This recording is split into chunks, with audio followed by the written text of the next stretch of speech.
And welcome. I'm Bill Newell from MSO News Sports, and we have the sports writers from not only the Salem News, but from the Gloucester Times. Nick Kukuru is with us from the Gloucester Times. Bill Stacy, Salem News. Matt Williams, Salem News. And quenching his thirst, Nick Giannino up there from the Salem News. So we have not the New York Knicks, but we got the North Shore Knicks, Nick Kukuru and Nick Giannino here. So nice. Welcome, everybody. So here we are, a special weekend edition of the Zoom podcast, if you will. Phil, let's get right into it. The sports pages of the Salem News. You have your student athletes coming up next week, so that's something to look forward to. Yeah. So this is our 58th annual Salem News Student Athlete Award.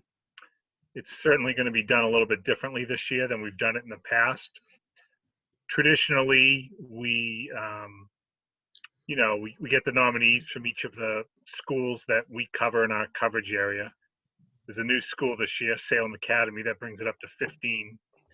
So you have Beverly, Peabody, Danvers, Salem, Marblehead, Swampscott, Bishop Fenwick, St. John's Prep, Essex Tech, Pingree, now Salem Academy, Ipswich, Hamilton, Masconomet, and Manchester Essex. We get one student athlete nominated from each of those schools. We get their transcripts, their grades, their athletic accomplishments, what they do in the community. And we usually put together a nice supplement in the paper where they're all listed together with their own stories and photos, and you get to meet them a little bit, do personality profiles. Well, now, because of this pandemic, and we're not able to have them come to our office since we're not in the office and wouldn't be wise to send them there. We're doing stories each day in the sports section, leading up to the judging that we'll be doing on Friday, June 5th. And that will, of course, be done through a Zoom format where myself and 4 other judges will conduct 15-minute interviews with each of the 15 student athletes, 15 for 15, there you go. We'll ask them about themselves and, what they think about this or how they see things going forward and whatnot. And from there, we try to convene and pick a winner. But it's kind of nice that we'll have the next 4 weeks on Mondays, Wednesday, Thursdays, and Fridays in paper and online. We'll be able to present these stories of each of the student athletes so they each get their own day. And I'm also conducting Zoom videos with each of them that will appear in the online on Tuesdays and Saturdays. So it's a nice way to keep fresh local news in the newspaper and let each of these terrific kids, student athletes who have shown for the last 4 years, kind of get their day in the spotlight with a day to themselves, so to speak. Any of you other guys want to chime in on that piece? I just think it's awesome reading about the different student athletes, the ones that are nominated. Every single one of them brings something different to the table. Obviously, they're all very bright. They all play sports, but what they do in the community outside of those things is pretty impressive. And I know, Phil, for you, it's got to be a challenge every year. You guys on the board there picking the winner, because every year there's a handful of kids, if not all of them, that are worthy. Definitely. Willie, you've been in there before. I know you pinch hit for me once when I couldn't do it. It's not easy because they're all coming in as outstanding representatives, and even after you interview them, it's not as simple as 1 or 2 stand apart from the rest. Usually it's 7 or 8, and you have to narrow that down from 7 or 8 to 1. And of course, the fact that we get judges from outside of both the newspaper realm and really the sporting realm, sometimes it brings a fresh perspective and set of eyes. So somebody that you may feel like was fantastic all the way through, someone else might feel like, well, actually, I think so-and-so was the top representative. So you have to kind of go back and forth and try to figure out who best represents what we're looking for each year. And that's, to me, that's one of the great parts of the process. Willie, you've been involved in that before too. Yeah, no, it's always fun. It's always a tough choice and everything. It's a little later than normal, right? I mean, we think I don't know if when Mr. Benton and Mr. Kaporis were launching the thing, if they put it in the spring lull, right? It always reminds me of the Masters tournament, like the way they started the Masters to catch all the baseball writers coming home from spring training to cover it, right? It was always kind of in that hot zone between the different sports. So it always, timing wise, that always kind of made me chuckle. It felt like it was kind of a good spotlight thing for us. But certainly the history is very interesting. And geez, that reminds me, we've been doing some Hall of Fame stuff for PB High, and one of the previous winners is under consideration. And Bill, I was instructed, Bill, to tell you hello from two viewers of the podcast, Mr. Bob Danish and Miss Jane Heil, who are enjoying the show and, remember your days announcing games when they were coaching very fondly. There you go. Yeah. Still around like myself, right? Yeah, exactly. That's right. Yeah. Two great coaches, by the way. Two terrific coaches, two terrific Even people. better Absolutely. people. Yeah, exactly. Yeah. Jane must be going crazy without her tennis. I know, yeah. Well, maybe that'll be the next sport to be returned to us. How long is the court? I think you can get pretty far apart. So maybe maybe that's in the works here. If the golfers don't screw it up for us. By the way, is that Nick Kukuru with a cleanly shaven face? Sure is. Not on purpose. I got made a little mistake with the trimmer. So really, you had to wipe it all out. Yeah, yep. Get rid of the whole thing. Yeah. Rare opportunity to completely shave. We got to zoom in on that. Go ahead, Nick. Say something else here for us, will you? Yeah. Zoom in, get it. What? Zoom in on? Very nice. Yeah, let's zoom in on your face, Nick. Say something to us here. Yeah, I mean, trying to trim. I get the Frankensteins kind of popping out right here, and I got a little, overzealous, and I had to take it all off. You got rid of the fescue. That's what it is. Yeah, exactly. Phil, you made a nice spring sports reference, as in pinch hitting, as Willie did for you at some point in the All-Stars. But I mean, I'm just thinking these kids are so outstanding academically, athletically. Maybe an FBI background check might filter some of them out. What do you think? I mean, we're hearing about that stuff. I mean, maybe that would be something to throw into the mix. When you said pinch hitting, I thought you were going to ask us about the Korean baseball organization, if we've been watching those games at all or anything. Which I have not yet, but I haven't stooped that low yet. But I did notice they've been airing on ESPN. So there's when you watch South Korean baseball, KO is actually an outfielder for I forgot what the team is, but that's his name, KO. It's not a strikeout. But did not know that. Okay, I made that up. I'm sorry. Willie, you were going to say something? Oh, I just, the FBI news. I don't know if we might want to do the background check for someone else, and I don't know if they can be trusted. So, didn't we have a few years ago a softball coach from the Cape Ann League that worked for the FBI and never wanted his photo in the newspaper and was reticent to? That did happen. Yeah. That is a true story. Yes. One of those you put away for the book, and strange but true. Put that in the manuscript, and the publishers will be like, "Oh, give me more of this," Yeah, you work in the business long enough, you hear every crazy story out there, Nick, what's open down in Cape Ann for golf courses? Have you checked with Bass Rocks or? Yeah, so Bass Rocks and Rockport members. Well, Bass Rocks is private anyways, but they're open. Rockport's open for members only at the moment, and Cape Ann and Essex is open. Yeah, Cape Ann is open, huh? Yeah. Nice. I know the Gannon Golf Course in Lynn opened up right away on Thursday. Thursday, the day that they announced it, the governor announced it. They were opened up within maybe minutes. I'm not sure when, but they were opened up right away. Same with Beverly, and I know they're their sister clubs, Gannon and Beverly, they have the same owner. Oh, So they okay. opened up right away. I guess they were both flooded with tee times already.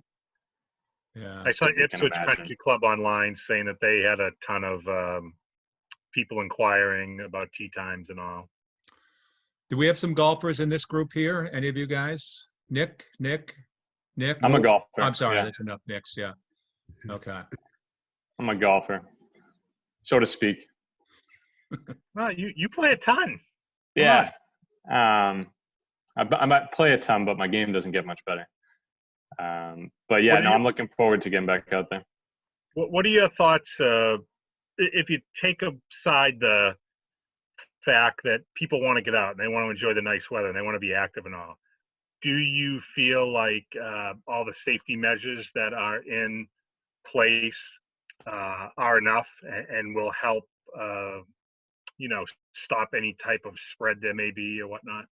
Yeah, I think they are, as long as like Willie mentioned earlier, as long as the golfers and the players, adhere to those restrictions and guidelines. I think they should be fine. I mean, it's not hard to stay 6 feet away from each other on the golf course. Some of the other restrictions that they have, like the flag sticks, staying in, that should be no problem. The one that I did find kind of surprising is they're not allowing carts. Most other states are allowing golf carts at this point. Usually one person to a cart. So around here, for the time being, you'll have to walk if you want to get out there. That might make some of the hilly courses in the area a little more challenging. But other than that, yeah, I think they're doing a great job. I think it's the right move to open courses, and as long as they can spread the tee times out and everyone can adhere to the rules, it should be good.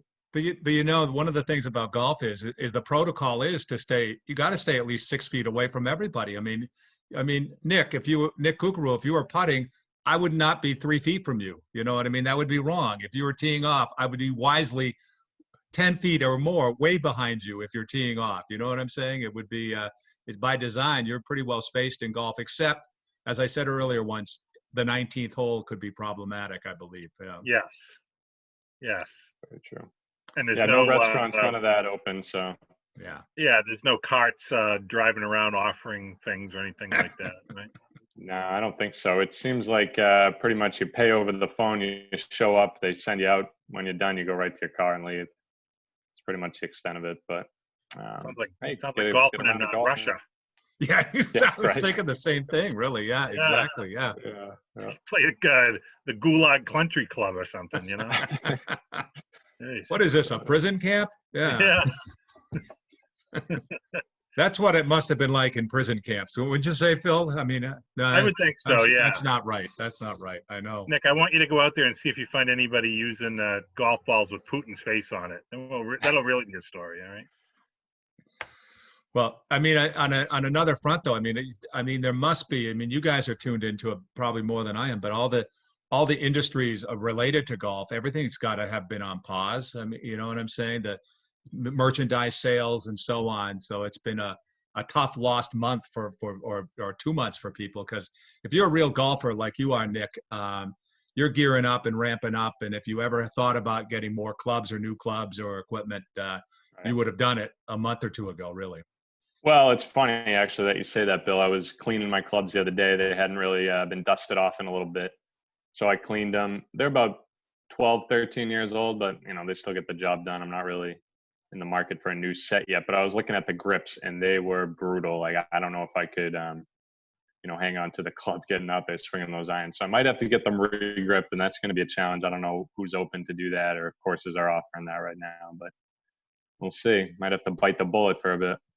You could do either the batting gloves, right? If you have to, or just get some hockey tape and just tape it like the way they tape a hockey stick, at the top there, the street hockey stick. That could work.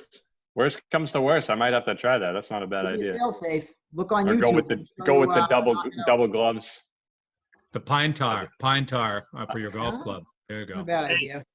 Over at Bork Arena or at Endicott, they sell hockey tape in a vending machine. So, you get $6 or whatever. Go over there, get yourself some, Nick, and I'll ask David Lee to pick it up for me.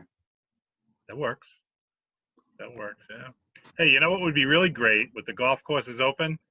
is if they start advertising that they're open through the newspapers. That would be super. Yeah, right. You know, golf courses are getting a lot of free Yeah, let us pub know. now that they're open. So take out an ad. Salem News, Gloucester Times. Ask for us.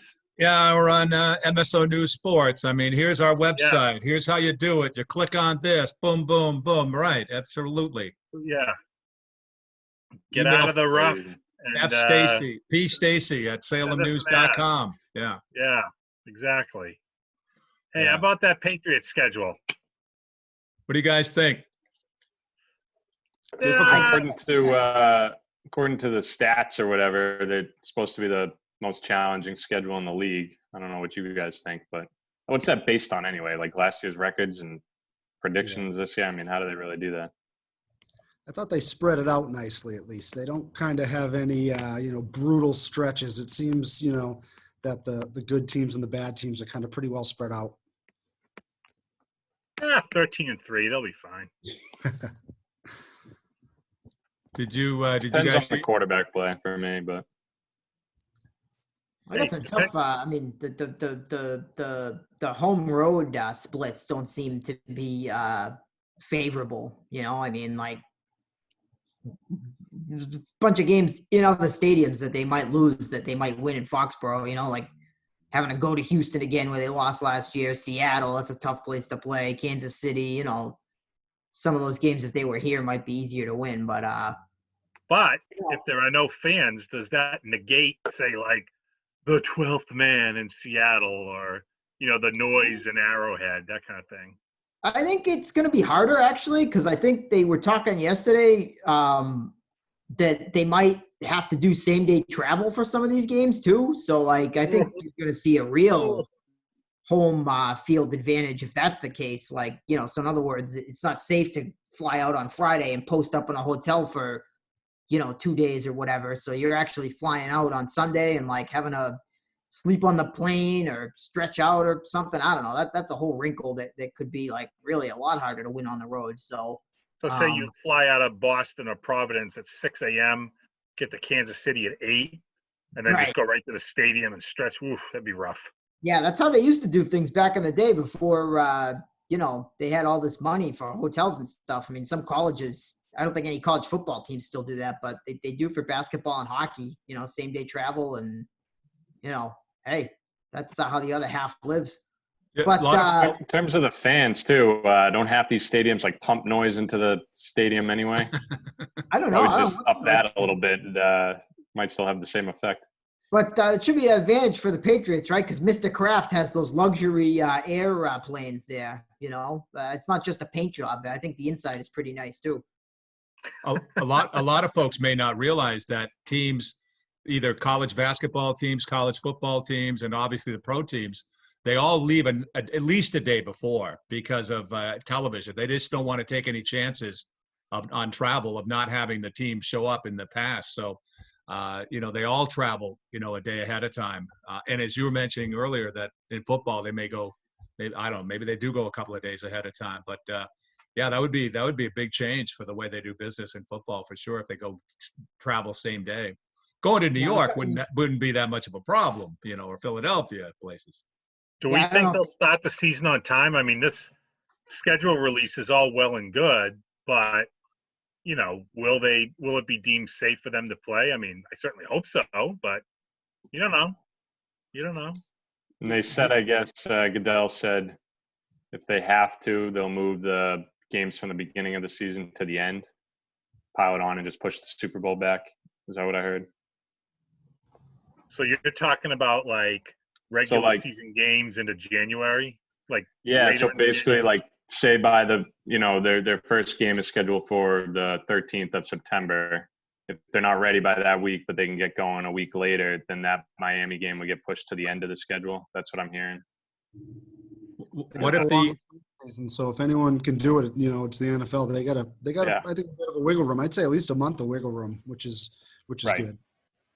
What if they're having the World Series in January, though? I mean, will that impact football at all and the playoffs? You never know. Predict, right? Yeah. Tropicana Dome. No one will watch the World Series. Probably right, Nick. probably right. Yeah.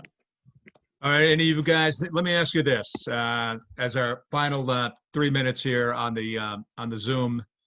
Any Mother's Day plans for any of you guys? You don't all have to chime in, but I won't be able to see my mom, but we sent her some flowers. So I don't know if you guys have any, because my brothers and sisters sent her other stuff, so we went with the flowers. So any Mother's Day plans? Phil, at the busy Stacy household, I'm sure. Is it Mother's Day this weekend? All right. Yeah. No, I'm kidding. Yeah, obviously won't be seeing my mom, but she'll get a call from her favorite son, and we usually go out to eat. So that may be on hiatus for a little while, but we'll figure something out at some point. And I've already been on my kids this morning to make sure that they make their mom, Mrs. Stacy, my wife, a Mother's Day card. So we have plans. Tomorrow is a non-work day for me, so I will be approving all of the Mother's Day cards tomorrow. Supervision. It's kind of like it's like a child labor over here when it comes to making cards for mom. I got to make sure they do everything right. And no, I'm just kidding. They can do whatever they want. That's fine. Hallmark Phil. There we go. Yeah. Not exactly. No, the kids are very artistic, and they like making their own touches on each of the cards. So I'm like, hey, go for it. Let's go. So that's what they're going to do. Maybe I'll get up early and make my wife breakfast. But I'm not a morning person, so don't bank on that. But the thought is nice. Anyway. There's always brunch, Phil. Always yeah, brunch. I could make her lunch, Tuna on toast is not difficult. There you go. Nick, you have kids. What are your kids doing for Mother's Day? Yeah, luckily my 6-year-old's all into it, so she'll make a card for all 3 of them. So the 2-year-old not quite yet, the 4-year-old not quite yet. So 6-year-old's got to take charge of all 3, and she does. So that's a good thing. Just have her put crayons in their ears and tell them to bend over, move their head a little bit. That'll work. You are good with cards, Phil. You are. I get it. Yeah.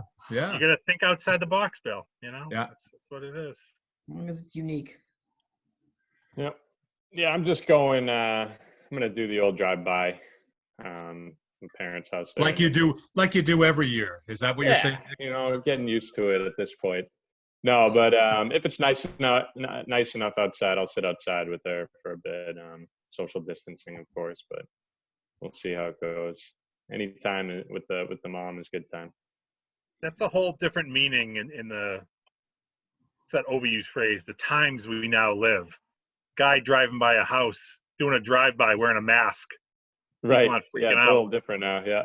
Right. Yeah. It's a little bit different That's than the old. Still a little strange to say. I will say that, but Yeah. Bill, what is your mask covering anyway? What do you have? Do you have one of these like Minnesota Twins masks or something? What do you have? Oh, what I do have though is this is right here. This is my Minnesota Timberwolves mug that I got. Wow. I just have one with basketball. I got this when I was out in Minnesota covering the Harvard national championship games years ago, the NCAAs, and I was walking around in the mall, and there were no Timberwolves at this point. They were just coming up the following year, but they had all this gear. So I said, I'll buy one of these things here. So that was a nice name drop too, that you were at the national championship. Yeah. That was good. That was subtle. Yeah, little self-promotion. You have basketballs on yours, you said? I do. My wife, I think my wife made it, or her sister made it. They made a bunch of these little masks, and I have one. Yeah, I don't have it here though. I don't think. No, I don't. So okay. In my home here, I just self-distance. Social distance. Yeah. That may be the future of covering high school sports. The masks. And we'll be writing about not only what the athlete did, but what kind of mask he or she was wearing after the game. Well, my mug here, I had pencils and pens in it and other junk, and I just cleaned up last weekend, and I put it in the dishwasher, and it's still going okay here. So I haven't filled it back up with trash yet. So I caught it, at a rare time here. So, just thought I'd share my mug with you here, more than just thank that you, Bill. mug. Thank you. There you That's go. the best part about being on Zoom, Bill, is we get to see your mug. Mug. I got it. All right, there they are. Phil Stacy, Matt Williams, Nick Giannino, and Nick Kukuru. Nick Kukuru from the Gloucester Times. And I'm Bill Newell here on MSO News Sports. Thanks again for joining us here on the Sports Writers from the Salem News.